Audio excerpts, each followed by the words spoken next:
Hi everyone, it's Dan. This is my 1 month video that I'm making post-op. It's a few days late. Actually 1 month, 4 weeks to the day was last week.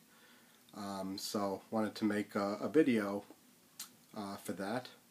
And anyway, before I say anything else, one of the most important things I forgot to mention on my first two videos is that the whole reason why I got this surgery in the first place was to take care of my diabetes. Yes, it's wonderful that this surgery is causing a lot of weight loss and it's helping me get a lot skinnier. But the most important reason why I did this was for my health. This past summer I did develop diabetes. In addition to having high cholesterol, high blood pressure, and sleep apnea. So I did have all four comorbid conditions that was indicated for this type of surgery, and that's the main reason why I decided to get this surgery, was to treat all of that, to take care of that. And so far that has really made such a big difference. Since the surgery I have been able to go off my medication, and I have been monitoring my blood sugar, and for the most part it has been within normal range.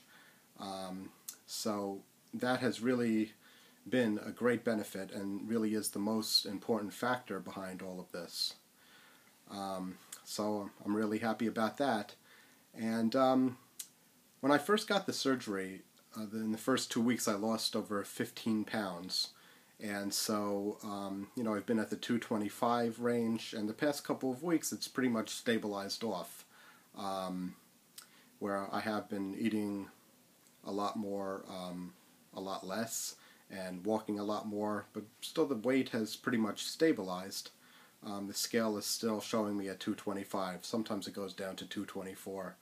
But nonetheless, even at work, I have some coworkers that tell me that it still looks like my stomach is continuing to get smaller and slimmer. So who knows, maybe even with the scale remaining at the same range and the same number, it's possible that my stomach still could be shrinking. I still could be getting skinnier.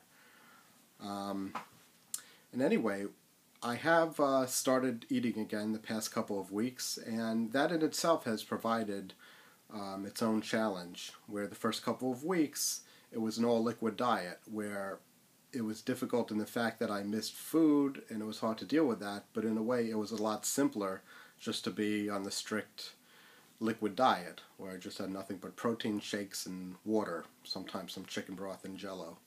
But then once I started eating again, needed to really make sure that I was having the right types of food and that I was eating just the right amounts and not eating too much. So what I'm noticing right now is that yes, I am able to eat almost all foods now, with the exception of carbohydrates or alcohol, things like that. But if I eat too much at once, my stomach is basically going to tell me, it's going to be like that indigestion feeling. It's going to have that strong feeling and say, you better stop or else you're going to be really sick. And there have been a couple of times where I have felt like I was coming close to throwing up, and realizing that when I eat, I really need to make sure that I'm not eating too much at once, including those times that I might feel really hungry. I still need to take it easy and just eat a little bit at a time, and then wait a couple of minutes, especially when I feel like my stomach is contracting up and saying, you better not eat anymore. And I also realized the importance of staying hydrated throughout the day, because when I allow myself to become really thirsty, I could also feel like this hunger as well. And with this surgery, I need to separate having foods and liquids. I can't have them at the same time.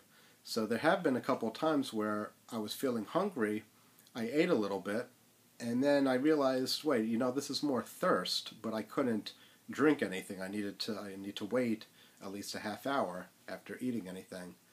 So I find that as long as I make a conscious effort to remain hydrated throughout the day and drink a little bit at a time, then that's going to help curb my appetite and my hunger a whole lot more. So I realized that I just need to regulate that.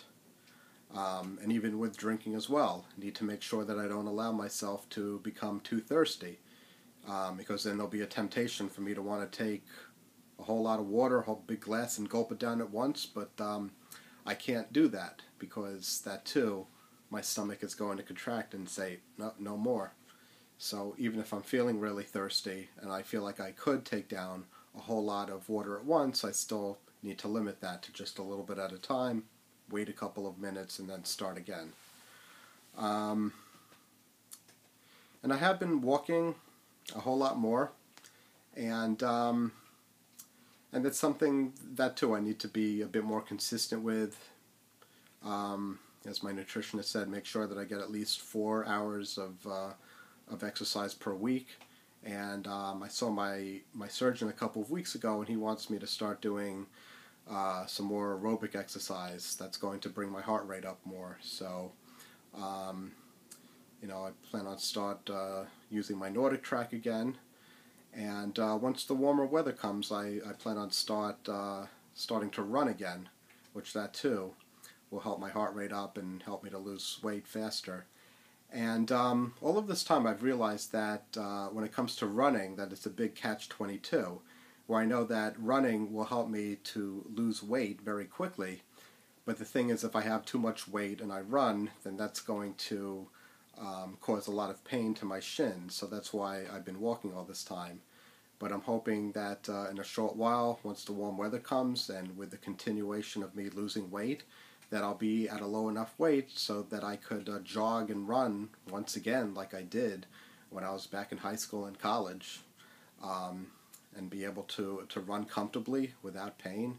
And so that will enable me to take off the weight even more and even faster once again. In the meantime, I'm going to continue walking, start the NordicTrack, and maybe by next month, April time, around my birthday, maybe by then I'll be able to start some slow, easy jogging around that time. So anyway, that's just about it. It's continuing to be an exciting journey, and a big transition from going on from the liquid diet onto eating again, which is presenting its own challenges.